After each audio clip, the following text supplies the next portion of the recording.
Hello guys and gals, it's been a while since I made a video. I've been working on my Camaro. It's up at my buddy's big workshop. I've got the motor and tranny just about ready to pull out of her. Should be done that this week when I get back up working in the shop and that, so I'll post another video of doing work up there when I get back up there. And my buddy had a TIG MIG welder, Snap-on model.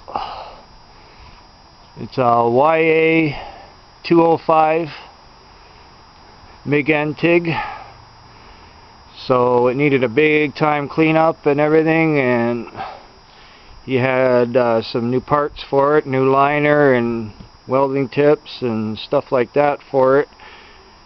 And he asked me if I wanted to buy it from him because he never got around to using it or doing anything with it. So unbelievable. He said it worked when he bought it from his friend and that, so he only wanted $100 for it. So I couldn't believe that. For if it's all up and running, it just needs a little TLC.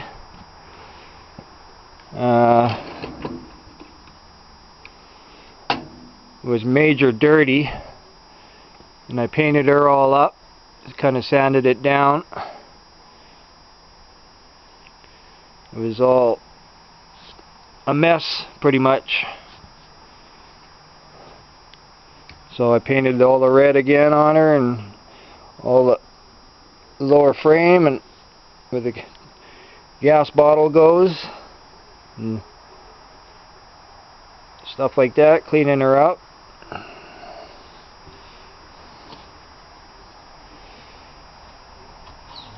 So I'm just going through all the connections and wiring on it and making sure everything's good connection wise. Just put a new liner in the gun and hooked up the gas line in here. Put a clamp on her. Got her all plugged back in there. It's missing one top cap screw for the tension on the wire feed, I guess. So I'm going to have to see if I can get one around at Fab for it, or see if I can get one at the hardware store or something that will work properly.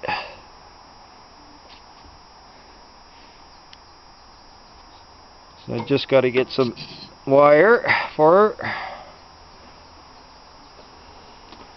Here's all the controls. Been cleaning it up a little bit. Still a little worn. Of course, it's used.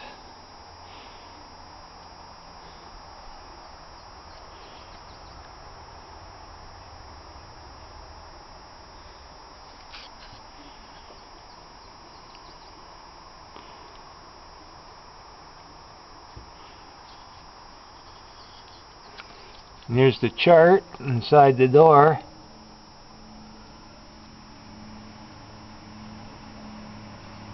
We're doing steel and stitch welding and spot welding, and for the TIG, aluminum, for stitch welding or fill welding, everything.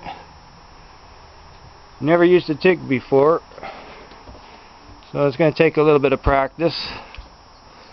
Another thing, on the main cable, they cut the fuel line on the back of the case in here. So I've had to pull it out of the liner a little bit, out of the harness, to try to hopefully stretch it enough to get her to go back over the rib fitting out the back of the case for the gas bottle and everything else. So I've got to buy some clamps so I can clamp this onto the rib fitting, and then they just plug her back in down here. These lines here just plug in down in here.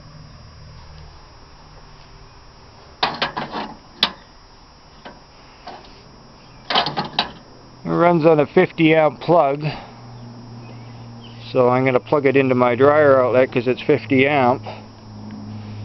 But I'm going to have to get another 50-foot extension, and so I'm going to have to make a cord up because I'm going to need rough 100-footer all in total for this cord and addition onto it.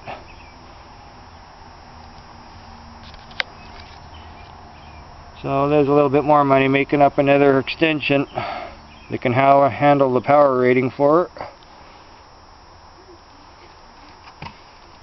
And we've got the chains for the argon CO2 mix and the regulator. It's got a broken plastic lens over the top of the one regulator gauge here. So I might have to either replace that or see if this is even... It's a Harris 101 model regulator, so I don't know how good it is or not since it's been broken, so I'm going to have to do some testing and see if it's safe and everything. If not, I might have to buy another regulator for it because I want to be able to read the gas and everything real well, since I've never really used much gas before. Very little. So I'm going to get a big bottle. Hopefully lease or rent or whatever in a package deal here so that she'll last a long time. Don't want a small bottle because it won't go very far. So it's got a pretty good size area here for a good size bottle. Probably about 125, 150 or whatever range, depends on the pricing. So I've got to check into that.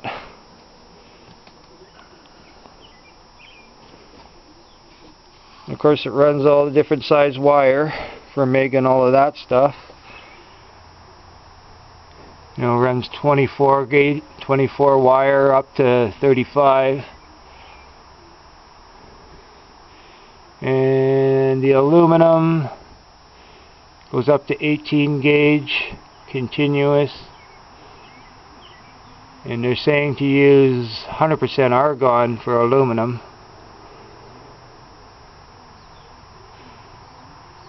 It's going to take some practice and learning all this stuff. Of course, steel, regular steel or stitch welding, they're saying 75% argon, 25% CO2. So we'll see how this goes.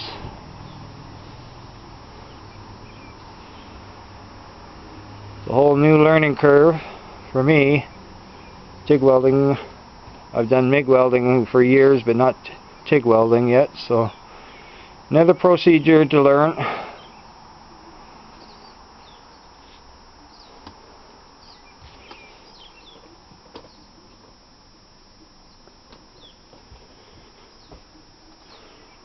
So I thought I'd just post up a little video of what's been going on, and it's been a while, and I hope to hear some comments and chat with you guys, and you all have a great day. Still doing all my project as always. So have a great day and talk to you all soon. Bye bye.